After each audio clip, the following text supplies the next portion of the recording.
Come with us as we visit Faversham's stone chapel, also known as Our Lady of Elverton.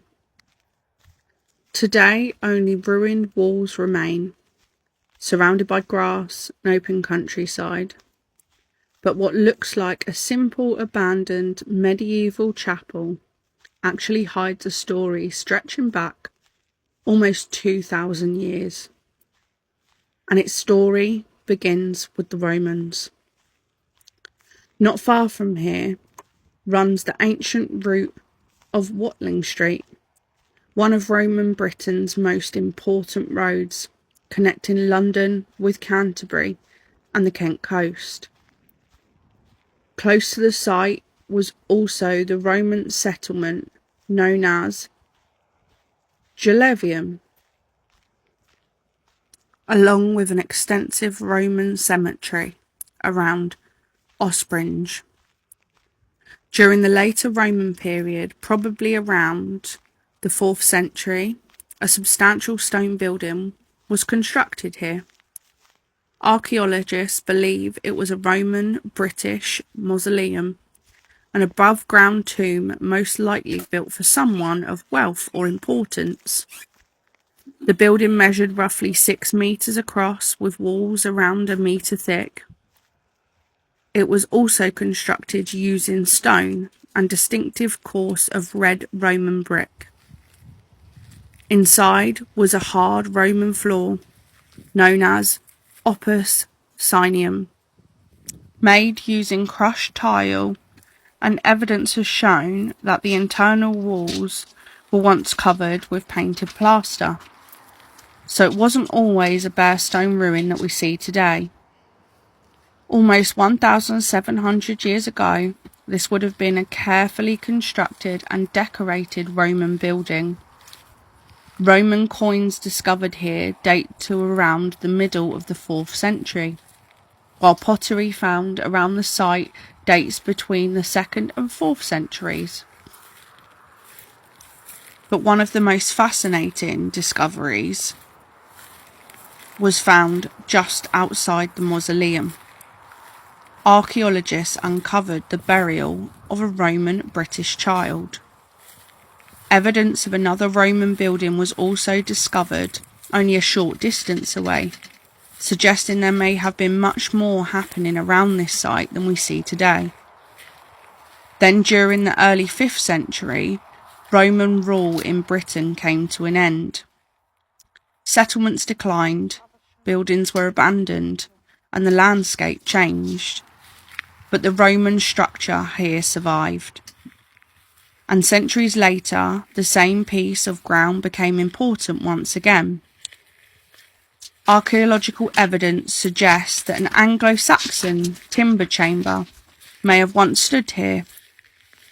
Anglo-Saxon burials have been discovered around the site, along with objects including amber beads, pottery, and a silver coin dating to around AD 730. Exactly why this ancient Roman burial place was later chosen for Christian worship isn't completely known. But eventually, a stone church was constructed, and its builders did something remarkable. Instead of completely destroying the Roman mausoleum, they incorporated it into the church itself. The ancient Roman structure became part of the chapel, the sacred area of the church surrounding the altar, while a nave was constructed alongside it. It means some of the walls standing here today have witnessed both Roman Britain and medieval England, and this is what makes the stone chapel so important. English Heritage describes it as the only Christian building in England known to incorporate the remains of a 4th century Roman British pagan mausoleum in its structure. The medieval church became known as Our Lady of Elverton, and over the centuries it continued to change. During the 13th century, the chancel was extended, requiring part of the original Roman structure to be altered The nave was also extended, eventually creating a church around 24 metres long. Try to imagine this place during the medieval period. There would have been a roof above us. An altar stood within the chancel. People from the surrounding community would have walked up here to worship.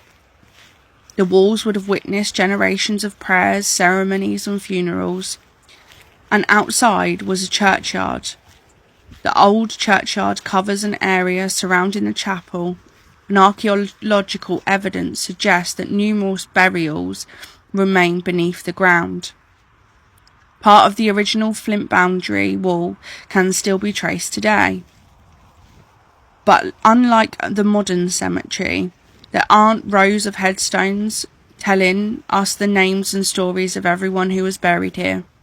Many of those identities have simply been disappeared over time. Abandoned as a place of worship in 1530 and no longer used are the ruins you see here today. If you've enjoyed this video, please do give it a like and share out. And please do pop us a follow.